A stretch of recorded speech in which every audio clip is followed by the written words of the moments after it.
Jewish Education in Media is pleased to present LChayim, a program that highlights the people, issues, and events of importance to the Jewish community. Now here is your host, Rabbi Mark Golub.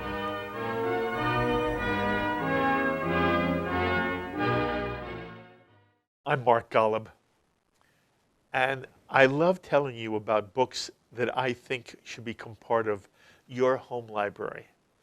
And one book is called Mensch Marks, a book about life lessons of, and get this word now, life lessons of a human rabbi. And it's one of the things I hope I can talk to the author about. It's written by a very special man, a mensch, Rabbi Joshua Hammerman, who's one of the most highly respected congregational rabbis who's served the conservative movement's Temple Bethel in Stamford, Connecticut since 1987. And Josh is also a prolific writer. And one of the things you told us in the first show is, at one point you even dreamed of becoming a writer, correct? Yes. And ultimately you chose to stay in the rabbinate. And you discussed that a little bit in part one of our meeting together. So we may come back to it a little bit. Anyway, Josh is an award-winning writer, journalist. His column is On One Foot. You can read it in the Jewish Week, New York Jewish Week. It's also online worldwide. And in 2009, Josh was awarded the prestigious Simon Rockower Award, the American Jewish community's highest journalistic award. Thank you so much for joining me once again to continue talking about Mensch Marks. I'm thrilled to be back. So I want to talk to you about a very sensitive part of your book. You write about the phenomenon of intermarriage. Yeah. And you also write about the quandary it puts rabbis in. And I'm going to set it up, and you tell me if you think the setup is fair. Rabbis become very close to their congregants. It's a special, unique kind of friendship. They're friends and they're more so. And they're not friends the same way you might be friends with somebody at work. These become people who are critical to your life. You've spent years with them, decades with them. You've been part of their life cycle events. They have a child, you're at the baby naming or the brit milah. That child becomes 13 and now you're there and you're the rabbi at their bar bat mitzvah. And then one day, this child who you've been with through high school goes off to college and then one day falls in love. And falls in love with somebody who's not Jewish. But they love you, this guy or this gal who's grown up in your congregation. And you get a call. Sometimes it's from them. Sometimes it's from the parent who's the member of the congregation. And they'll say to you, Josh, my daughter's getting married to so-and-so and so-and-so. And she would love you to be the rabbi at the wedding. And the rabbi asks in one way or another if the person is marrying a Jew.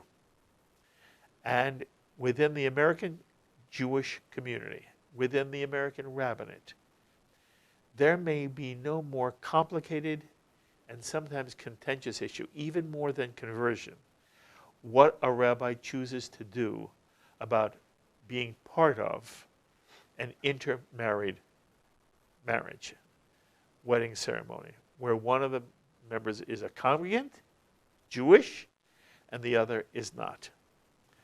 And you write about this in Mensch Marks.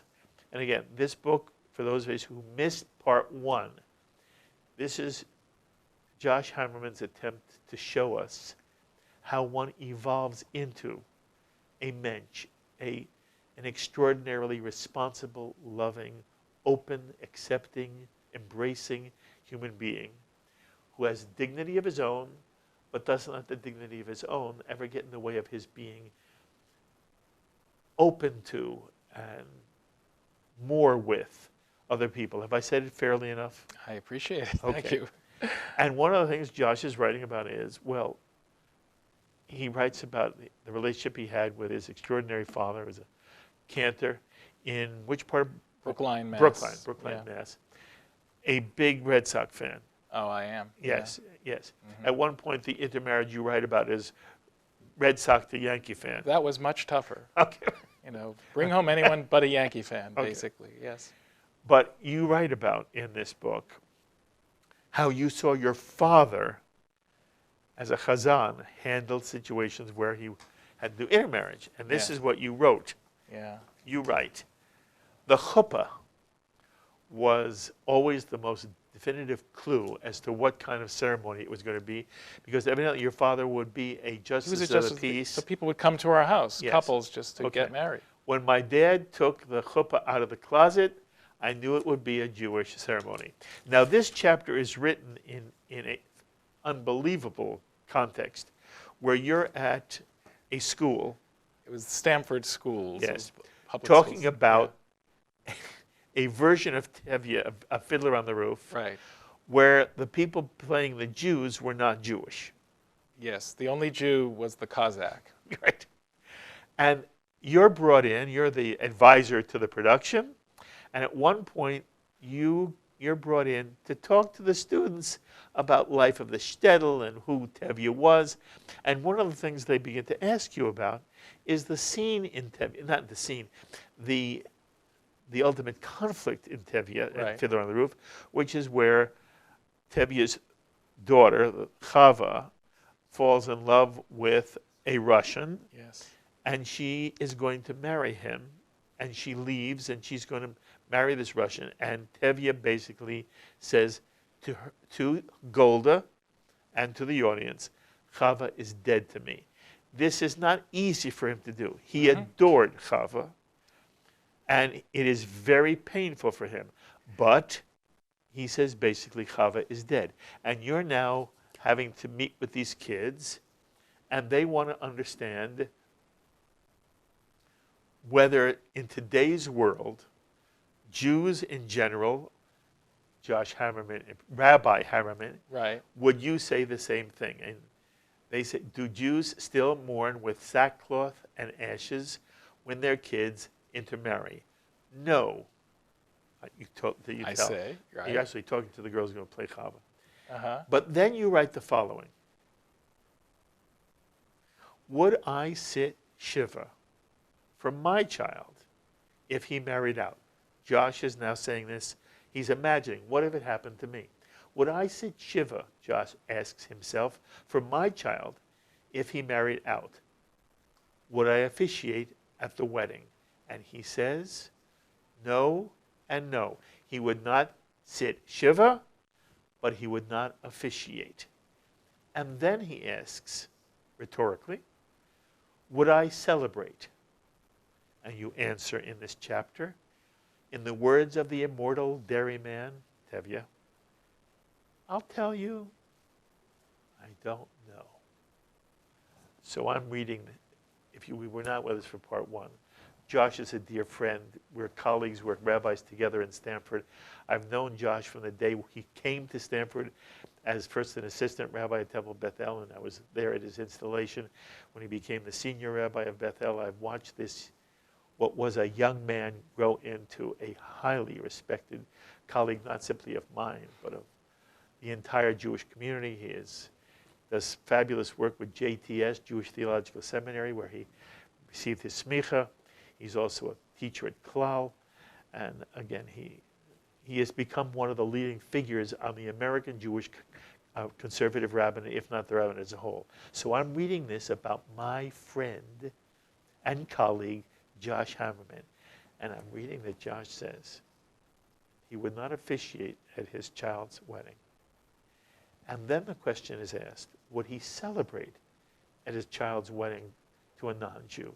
To which his answer is, I'm not sure. So I'm asking you now, how long ago did you write that chapter? Recently or far away? Fairly recently. Okay. Relatively recently. So am I the first person to point this out to you? That Oh, this was in the Jewish week, so okay. It's been pointed out. Okay. So I'm asking you now. Would I celebrate? Would you celebrate? I think I'm closer to a positive answer than I was then. I still can't do the wedding. And in a way, I wouldn't want to do the wedding because there are just too many questions that come up in terms of who I am representing and what I am, the tradition I am representing.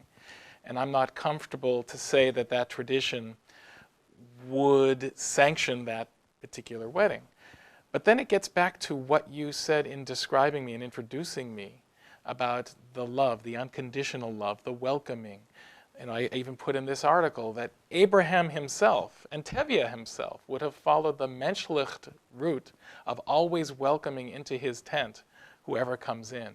So if my child or someone brings someone home into my tent, I'm not going to kick that person out. I'm going to love that person too, even if I can't do the wedding. It's interesting because the conservative movement has somewhat shifted now in allowing rabbis to attend celebrations. Yes, I want to make sure our audience understands. It's not that rabbis simply couldn't. Jews don't understand. A rabbi doesn't marry anybody. A rabbi is what's called a Masader Kedushin. His role is to make sure the couple marry in a proper way. A conservative rabbi may not be a Masader Kedushin at an intermarriage.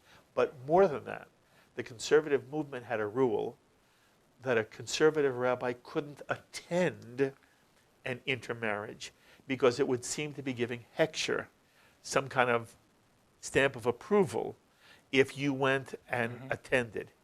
What you're saying is the conservative movement has made one change in its philosophy, so that if there were a member of your congregation who had a child who married a non-Jew, Right. you could now go without violating precepts of the Standard and Law Committee of JTS. Just don't let me catch you talking to them. Or, Okay. I was wondering if you could pass a note up to the chuppah and just like, I didn't say anything. But Oh, you understand that's Josh is being facetious. I'm being Yes. absolutely being, but we at my congregation is now very involved in Keruv, which is outreach, from a very practical notion. I mean, the pool has gotten so small of those who are endogamously marrying within. It's relatively small. We want to reach everyone. We think Judaism is something that we want more Jewish families. We want more Jewish grandchildren. But because Judaism has so much to offer. But the advantage I have is that because I've been in a congregation for 30 years, and because I've tried to be a mensch for all of that time, those kids who have grown up with me know that I care about them. I have two agendas. And so when they come, and I will often meet with intermarried or interengaged spouses or partners, and they know I have two agendas. Parents have all kinds of baggage and complication. They know I clearly have an agenda. One is the Jewish people, and the other is them. And the other is caring about them. So at times I'll do, which I think you've said in the past, at times in terms of bringing up the children, it's more important that they have a strong rooted faith that they're bringing up the kids in, even if it ends up not being the Jewish one, as much as it hurts me on the other side, that they not just sort of toss these decisions aside. But the main thing is they know I see them and love them as they are, who they are. I'm not trying to change them. I don't ask for conversion. If it happens because of the love, wonderful. And the beauty of it is that because the movement is fairly strict about this, I don't have to be the bad cop. They already know that I can't do the wedding. I get very few of those phone calls. What I want to do is let them know, if there is an intermarriage, that they can come and we will celebrate it in some other way. Whether it's a form of an ufruf or some kind of blessing. And certainly the day after the marriage, they need to know, the wedding, they need to know I'm there for them. And always will be. And we want them to be, we offer a free membership to people whom I marry. We're now offering it to interfaith couples who may not have been able to marry, but if they want to be part of our congregation, we want them there. So the world is changing. I'm not sure what Tevye would do right now. Right. I don't know. Okay, just a minute. So, and I want to say this so gently, A, because I love you, and B, no, I don't believe you. And this is what I don't believe. Okay.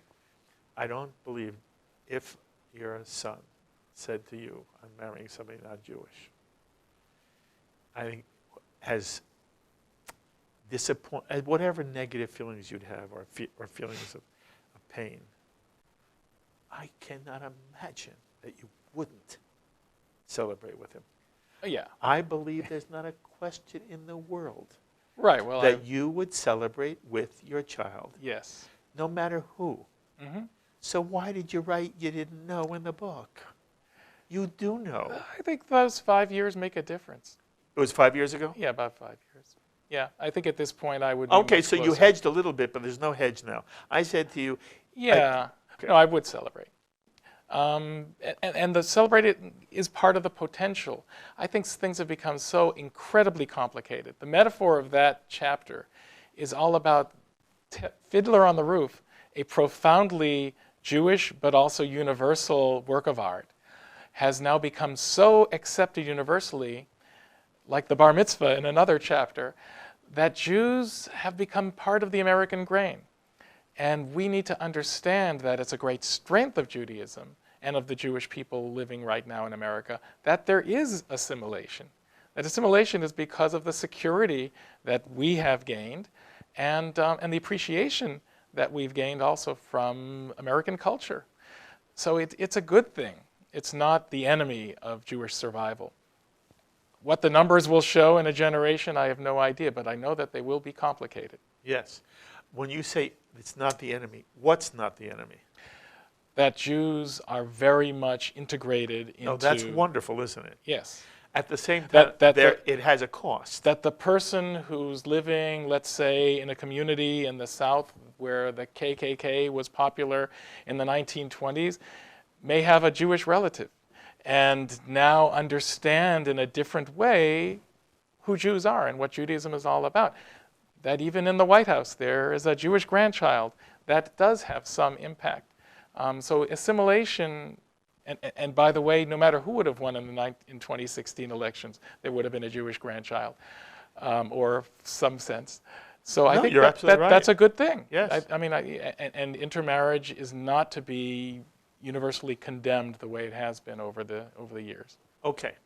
I just want to understand your thinking here. You got the right answer. Okay. Well, Out of that question. okay, but that question I got, because I know you, and I know Yes. you'd celebrate, and I don't want anybody to read this book and think that Josh Hammerman wouldn't be celebrating at his child's wedding under any circumstance. Incidentally, you won't perform in intermarriage. No. Okay.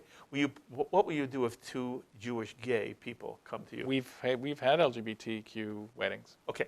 Explain We to have me. a strong community Okay. in our congregation. I am no way against that or critical of it, but I don't understand it from your perspective philosophically. It's How is yeah. a rabbi in your position marrying a gay couple any less of a problem than the issue of your being a rabbi at an intermarriage? Well, there are two answers to that.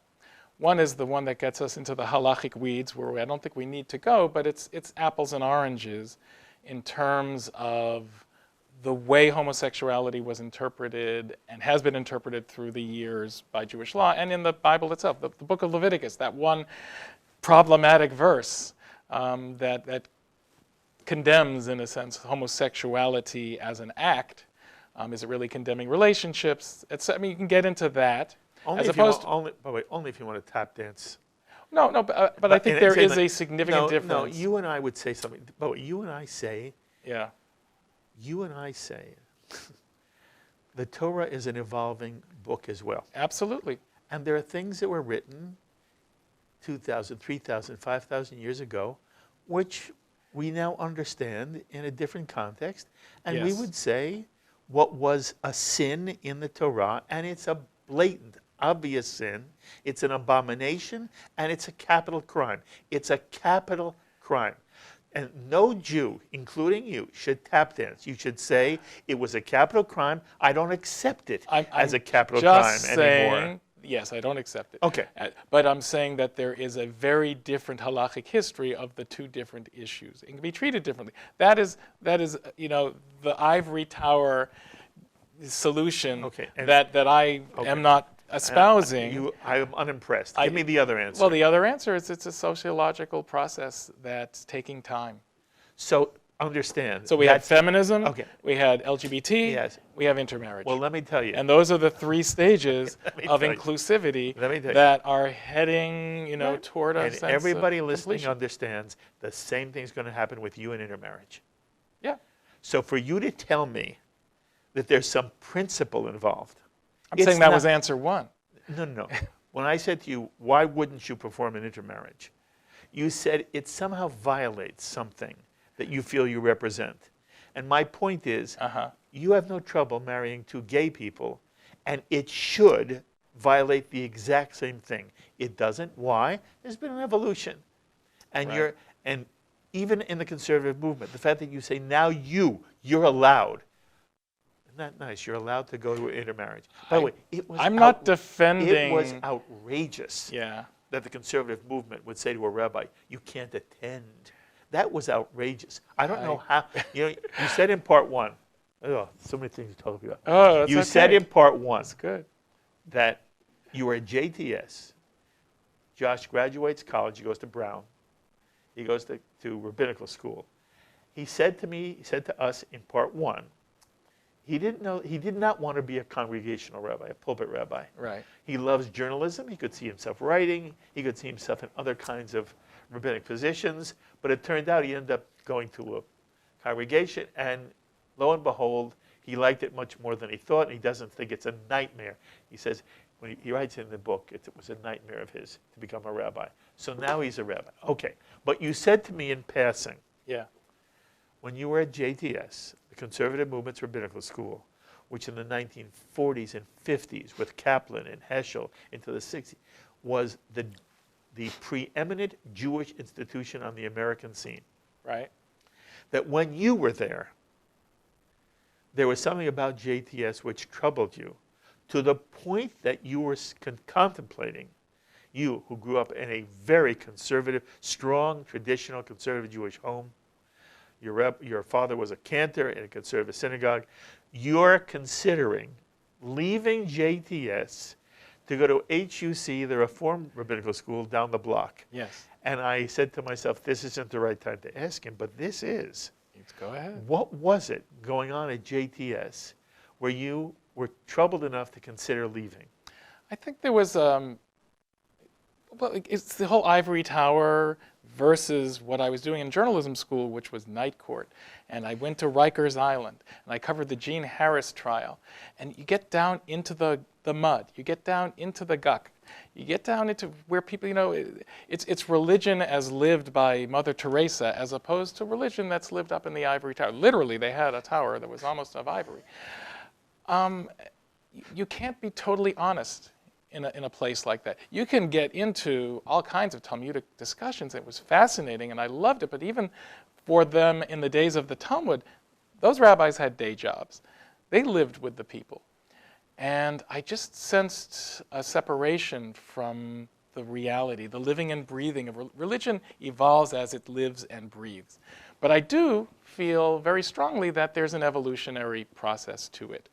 And I really do appreciate the conservative movement in that it doesn't rush into change.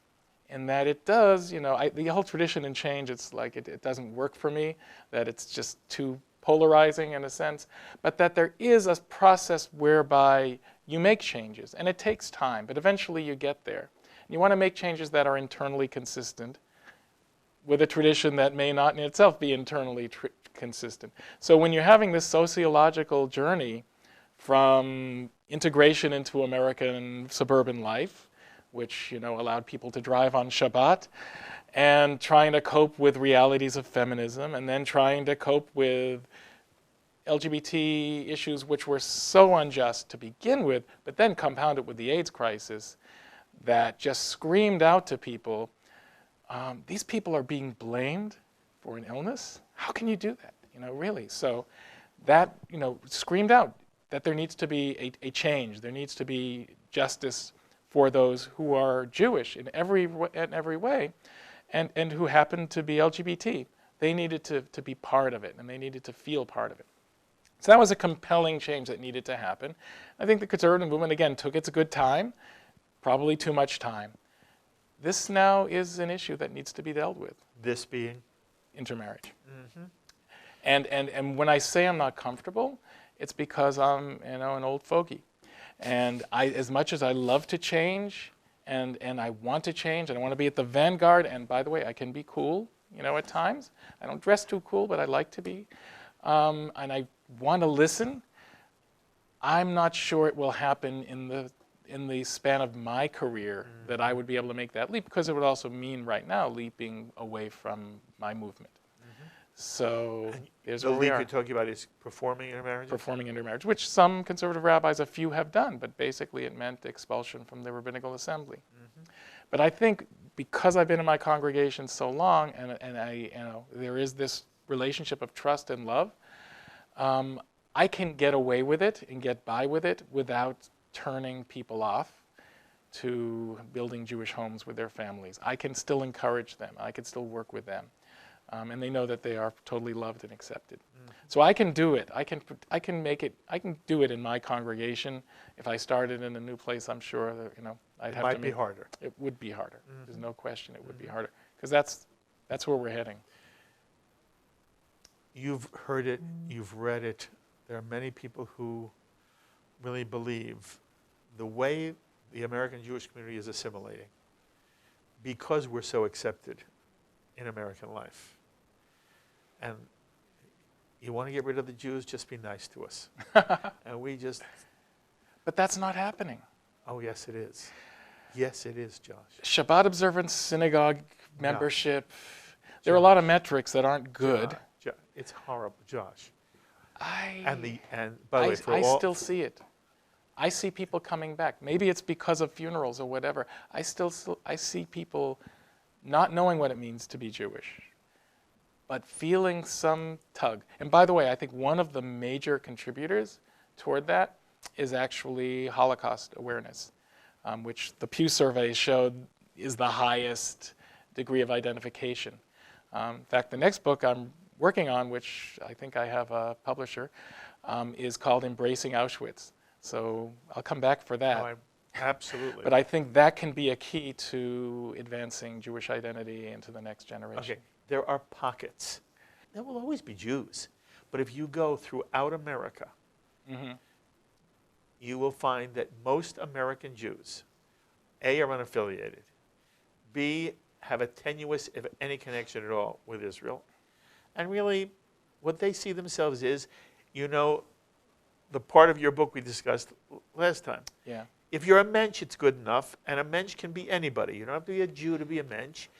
To be a Jew, you must be a mensch plus. We discussed that in part 1. But for many, it helps. It's like Levi's rye. It doesn't. You don't have to be Jewish, but it helps.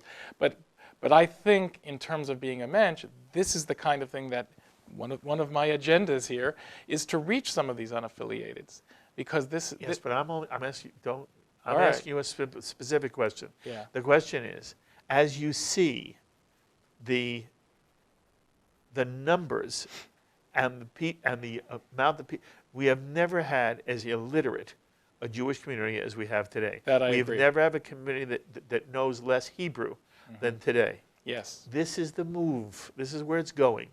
And people are worrying that not because of anti-Semitism, not because of anything people do to us, to use, I think it was Keenan's phrase, we're just going to sleep. The Jewish community will just go to sleep and die in its sleep. I don't see and that. You don't worry about it. No, I have enough things keeping me up at night that I'm not worried about the long-term future of the Jewish people, because I see so many, and it's all anecdotal, but I see it within my congregation. I see people coming back. I see people visiting for bar mitzvahs. I certainly see it on the high holidays. I saw a synagogue that was filled with 400 people the week after Pittsburgh. Now, they could have stayed away from synagogues that week. If there was ever a week to stay away from a synagogue, that was the week when you felt we could be a target. We also welcomed immigrants with the HIAS program that evidently was one of the causes for the attack, or at least in the mind of the killer in Pittsburgh. But there was something pulled them back to show that solidarity, to show that identity, to show that feeling. And then we talked about what it is about Judaism that can help in a situation like this. I think people are just so in search of answers, especially morally now, with the moral bankruptcy just overwhelming, with the corruption just overwhelming, and admittedly with religion not helping because of the corruption within religious institutions. The Catholic Church, we've seen, but also, we shouldn't throw the first stones here. It happens everywhere. So people are looking for religion. They were looking for religious answers. They just don't find them in the institutions that they grew up with. Mm-hmm. We can be that. And I don't think it ends with Jews just falling away. The literacy is very important, though. And that's one thing I also try to address in the book. I explain even obscure things like ritual purity. I talk about how, in relation to my having, a bad case of the flu and a big bat mitzvah's coming up, and I always hug the kids on the bima, and what was I going to do? And I was walking around with the Torah and infecting all these people, and I turned it into a little lesson on what is ritual purity, which is something no one talks about in progressive Jewish communities. What is a mikvah and all of that. So I think the literacy can be addressed, but it's an eternal struggle. Okay. We see it differently, but I appreciate very much your perspective. Okay. What about God? And God. What I mean by that is, to what extent have you found that members of your congregation, you're writing and people are writing back to you all the time. Mm-hmm. This is not your first book. And when I did the introduction last time, I talked about the children's book you co-authored. Right. Which was? Children, questions about God, basically. Okay. Yeah. And I wonder, I want to ask you a two-part question, take them one at a time. Before we talk about what your sense is of other people mm-hmm. and their search for, struggle with relationship to God, and how important is that, do you believe, to Jews in general? When what caused you to write the book, a children's book about God? And I've heard you, but I want you to talk about it. What's your own sense of the Jewish notion of God and how it applies to you? Right. Well, that book I was invited to participate, so really wasn't started by me. I think the idea, the word Yisrael Israel means to struggle with God. So by definition, that is a Jew, one who struggles with God. So when you reach certainty of dogma, which isn't a Jewish word even, when you get to that point of certainty, you're sort of straying from the Jewish concept of God. I want to give people license to question. Atheist, agnostic, I'm not even sure what all these terms mean. If it's the God, the old man in the sky image that they don't believe in, well, I have trouble with that too. So the God they don't believe in may be the God I don't believe in either. But is it a question of belief or is it a question of action and experience? Why do you hedge it? Because I think God is meant to be seen in a cloud. What I mean, so in other words, part of the God with a beard is a God that you do gravitate to. No, I think that it's not so much that. It's that I would not want to say with certainty that the God with the beard is the wrong image. We talked about evolution of Judaism over generations and of all religion. And I think since the Holocaust, it has become almost impossible to believe in that rational sense of a just God who punishes the wicked and rewards the good, and who is actively involved in history. So I gravitate a little bit more toward a Kabbalistic perspective, which sees God in terms of qualities, of emanations, of divinity, of sanctity, and in the universe, and with a moral center, because I think it's important that that's where being a mensch also comes into play. It shouldn't be totally based on my opinion as to what is good and moral. I think the Torah does have a sanctity there that informs us. But that ultimately it's the human enterprise that's uncovering God.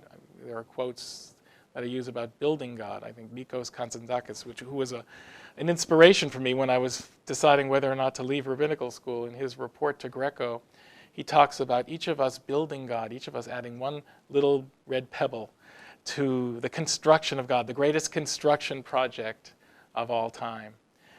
And in the chapter where that appears, which is one of the ones I'm most proud of, I talk about God as sort of inspiring chutzpah of the striving of human beings. And I compare the Tower of Babel story of how maybe we had too much chutzpah to Talmudic stories where God says proudly that my children have overruled me. And then I talk about the Twin Towers and my first visit there in the 1980s and how it profoundly impacted me as I walked from there across town to buy a set of the Talmud. After my father died, my relatives pulled together some money, and I went to this little Sforim, this little old bookstore on Essex Street, and how in its way he then climbed the shelves in his little tower. He takes down this old dusty volume to give to me. In its way, those were my bookends. You know, the Twin Towers and technology on the one side, the Talmud on the other. Each of us striving to build God, to achieve a sense of perfection. You know, that's Messianism as well. And so it's a very dynamic idea. And there are multiple perspectives on God that you'll see in there and in my writing, and I think it's more literary and metaphorical than it is dogmatic and philosophical and theoretical. Do you think people understand what you mean when you say it's metaphoric?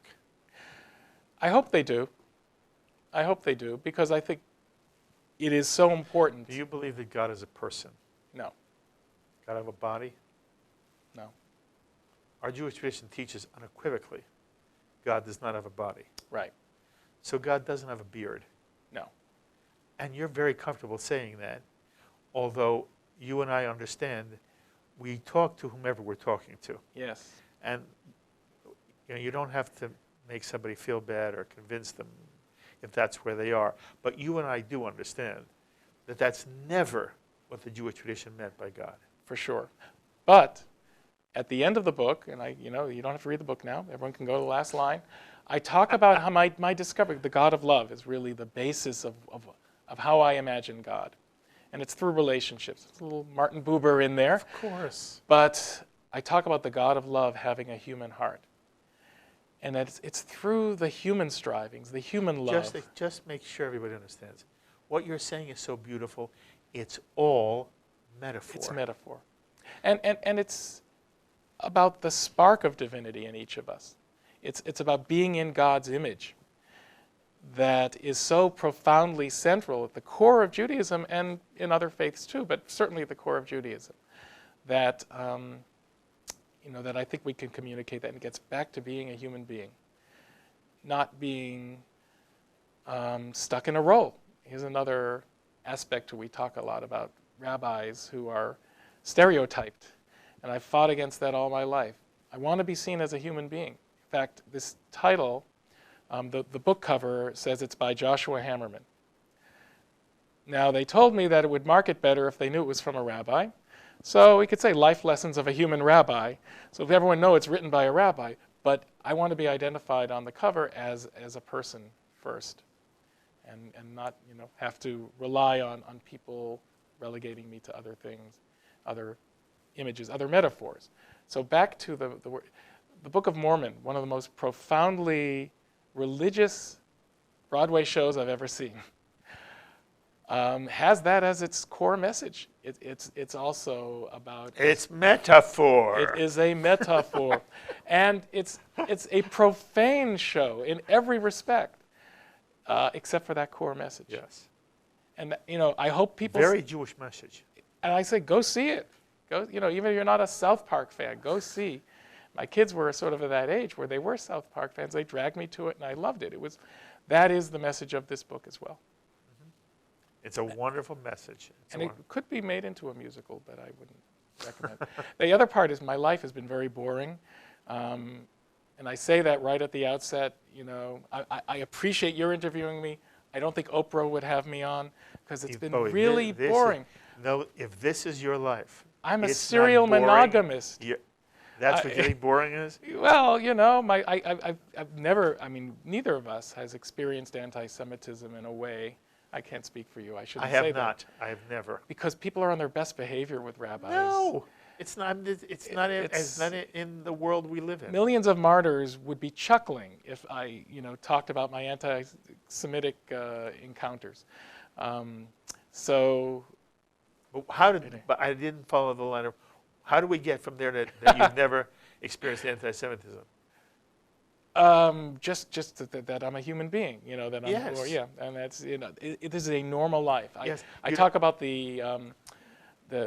how normalcy is in fact sacred, and that the nobility of normalcy is a section of the book. To what extent is your self-identity tied up with your being a rabbi? Probably too much, because I'm never not aware of it when I'm in public, when I'm in a place where people would know me. The question of whether to wear a yarmulke, when I wear a yarmulke, when I don't wear it, I'm a human being. When I wear it, I'm a rabbi. It's like my uniform, and a lot of conservative rabbis have played with that. But the yarmulke, and there's another chapter about that, it tells you a lot about who you are. Unfortunately, the style of yarmulke tells you about who you are, and I don't want to be labeled. So, yeah. So although you acknowledge a significant part of your identity, self-identity, is that you're a rabbi, Yes. that's not where you want it to be. Well, I think I've come to embrace it to a degree because I know I need to be a role model. I want to be a role model because I'm a good person and a good Jew, and I wouldn't want it to be that, well, the rabbi has to keep kosher because he's a rabbi. No, I'd want people to think that it's what's propelling me is not merely my profession. But I also understand not just the burden, but the gift that I can make statements that people will listen to because I'm a rabbi. Absolutely. Was it hard on your children? You by the way, lived with your father and said, my worst nightmare is being a rabbi. Well, it wasn't quite that bad, but yes. I mean, people All right, looking, you didn't use the people word looking worst. into your You just your, said it your was a shopping nightmare. cart. It was a nightmare. Talking about you all the time. Incidentally, you write in this book, Yes. 5% of your congregation doesn't like you. Well, And it's been sort of a constant throughout it's your... documented, I think, more nationally than I haven't taken a survey recently. I think once you're there 30 years, that number drops a little. Not so much because I'm a better person, but because some of them just drop away. They say, I've had it. He's not leaving. He's, the best I'll revenge leave. is Yeah. like survival. Yeah. And so they've left. But I think that's sort of a number that we're told in rabbinical school. Anyway, I think that number is very low. Not for you, by the way. Uh-huh. But I talk to rabbis all the time. And all they want to tell me about is the congregational politics and how they've got to make sure that they've got the right people. And It's horrible. it's horrible. So anyway, was it hard for your children to be the son of Josh Hammerman, the rabbi? Not usually, because I made a conscious effort. And sometimes that conscious effort came at the expense of my being the best possible rabbi I could be. Good for you. Right, carving out more private time. Good for you.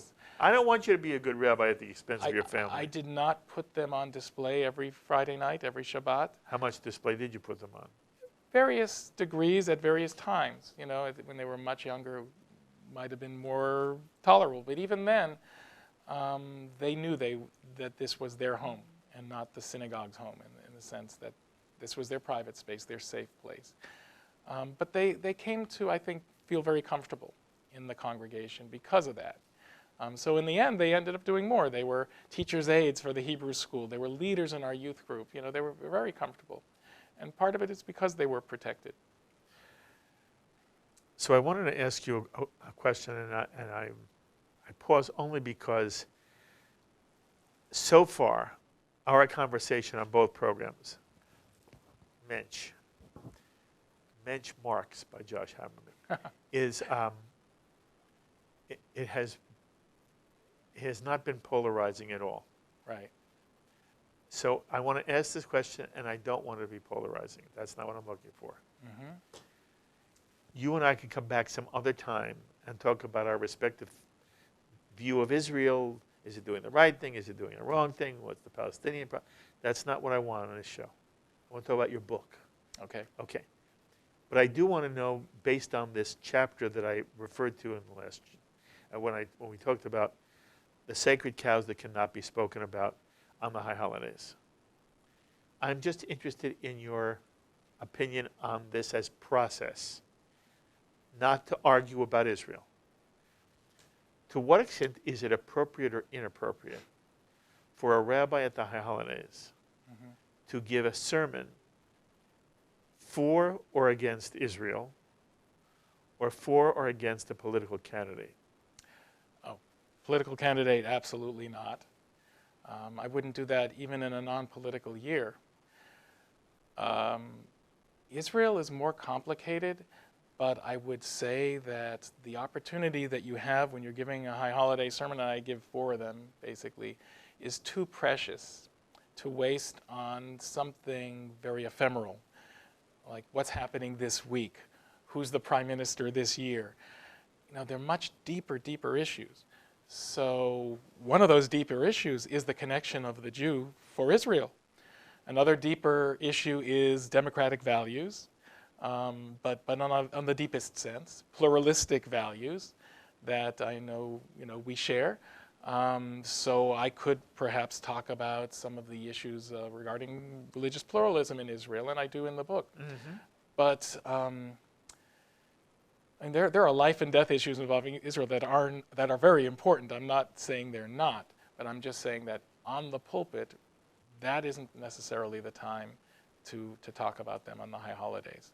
You know, there are many rabbis who are frightened to talk about Israel in public with their congregation, from the left and the right. There is a feeling that if the rabbi does not toe whatever the party line is, that the congregation is going to rise up in furor. Right. Rabbis have been fired. And rabbis have been fired. Yeah. You have any thought on that? If you hire a rabbi, there is something called the power of the pulpit, the integrity of the pulpit. The rabbi should have the right to say whatever he or she wants. And the way the congregation votes is at renewal time, not so much to censor what's being said. The rabbi has to know it's a responsibility to be fair and to recognize, especially on the holidays when you have the biggest possible tent there, that every word you say is going to be heard differently by every person in the room. You have to be really, really careful, but again, over time, it gets a lot easier. And I think that's been one of the benefits. Now, I have to say, polarizing, whatever, when you're talking about deep values, deep human values, moral values, sometimes that will appear to come in conflict with some political trends going on. And you can't be afraid to speak to that. I wrote an article in the Jewish Week and in the Times of Israel right before the holidays this year about some of the concerns, that if you feel a democracy or democratic values are being undermined, how could a rabbi not speak about those things? But in a way that's menschlich.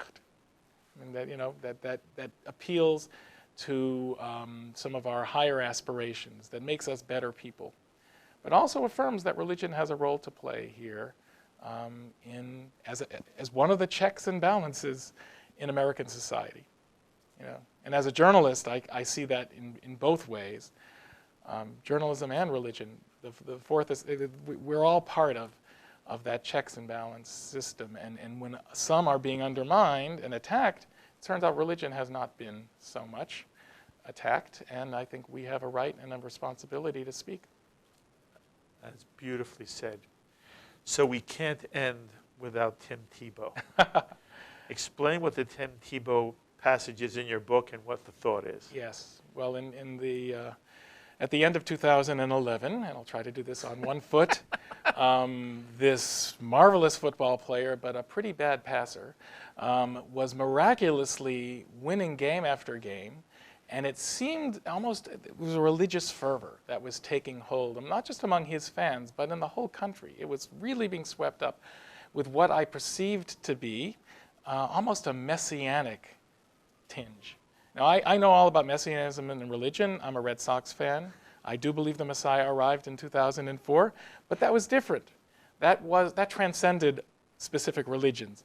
The Tebow thing was all intertwined with his evangelical Christian views. In a poorly worded, in some ways attempting to be sarcastic, not totally serious, but then also serious article, I warned against the messianism that I saw really happening. And, and then I speculated what happens if Tebow actually wins the Super Bowl, and I imagined all of these things happening. That would not be, wonderful. And I looked at it from a progressive perspective, looking at, the stereotypes of what extreme right-wing evangelicals, in my mind, would do, whether it's having to do with immigrants or Muslims or gay bashing or whatever. And so it was not received well, and it shouldn't have been. It was a mistake. It was not. It was a very bad mistake for a rabbi to make. But it also got caught up in the political machine. So what might have been, an apology and let's move on turned out to become a massive national social phenomenon, fueled by Fox News, but also picked up by the mainstream media. And so it was my 15 minutes of shame. It led to awful lot of soul searching on my part. And in the chapter I describe it, things that I've not talked about before, but it's really serious depression and serious wondering how my reputation, which had been built for generation on being someone who reaches out and who builds bridges, being labeled as a bigot.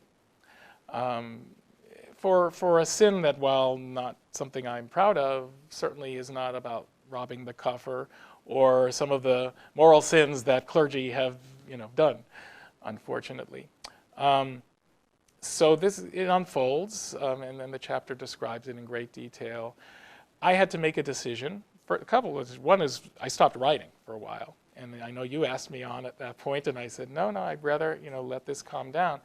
But it was also beyond that. It really changed my perspective on what I was doing in the pulpit. I made real efforts to get to know some evangelical ministers and try to understand them better. I reached out to Tebow and got a nice autographed postcard in return, which I hope maybe he'll see this, and I'd love to have a dialogue with him. The next year, so this was January, December, January, the next high holidays, Yom Kippur, was the first time I spoke about it publicly.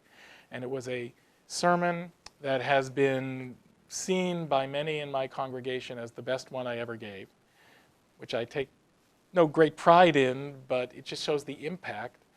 It was about failure. I could have talked about fanaticism.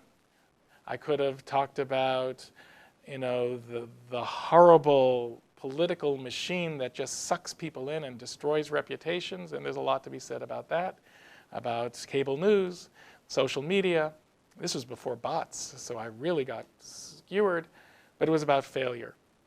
And it turned out to be a decision I'm very proud of, because it helped people understand the importance of owning up to one's failures. And again, I'm a professional human being. If I make a mistake, I have to show people how to deal with it. It's the most important thing I think that a clergy can do is demonstrate that. So I tried to do that. And what happened, what I heard from people afterwards, was that it helped them to deal with their own failures. It helped them to forgive people who had failed them, probably helped a few of them to forgive me. And it was just a tremendous healing moment. Now, I normally put my sermons online and share them with the world and the congregation. That one never was shared. I felt that was a very intimate, personal moment with the congregation. And for me, it's in the book in full. And partly, I hope it will help. If there are 42 Mensch Marks in this book, this was probably the most important one, not dealing with a life cycle crisis.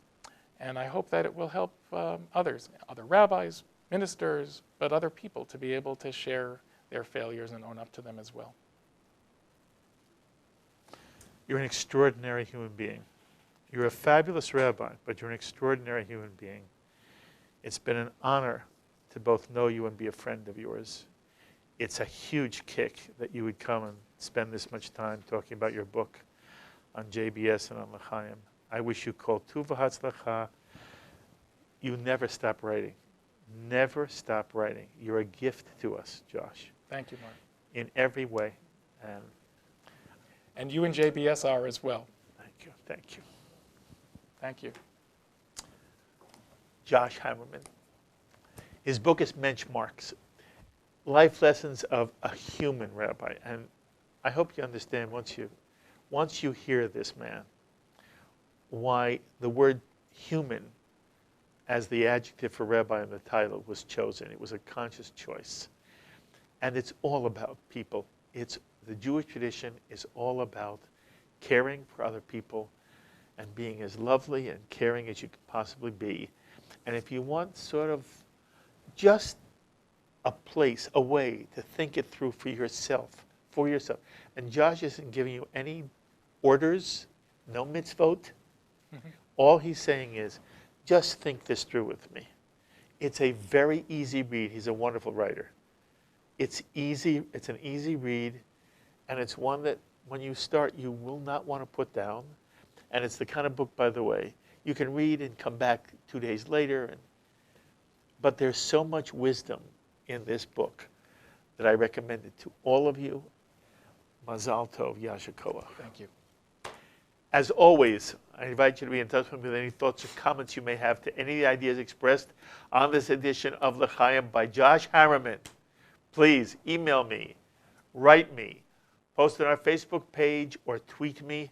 It means the world to me when I hear from you. And my constant reminder now about LChayim being on podcast. You can go to iTunes, Google Play, wherever you listen to podcasts, and you can listen to LChayim Conversations. This one will be on as a LChayim podcast. And there are all the other ones that are on there for you as well. I hope you enjoy taking LChayim with you everywhere you go as a podcast. Until the next time, I'm Mark Golub. LChayim, my friends, to life.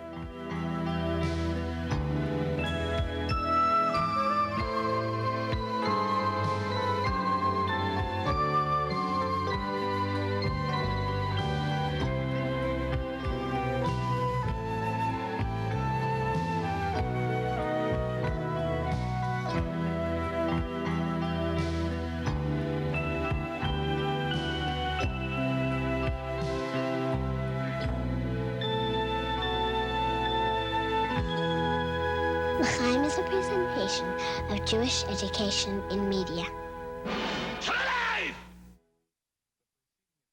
We would be pleased to send a complimentary DVD of this program to anyone who wishes to support JBS with a tax-deductible gift of $36, double chai or more.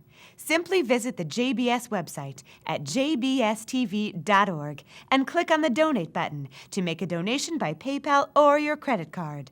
And please indicate the program for which you would like a DVD. Or you can send your tax-deductible check to JBS, P.O. Box 180, Riverdale Station, Bronx, New York, 10471. And again, please remember to indicate which program you would like to receive with our compliments. And we thank you for your kind support.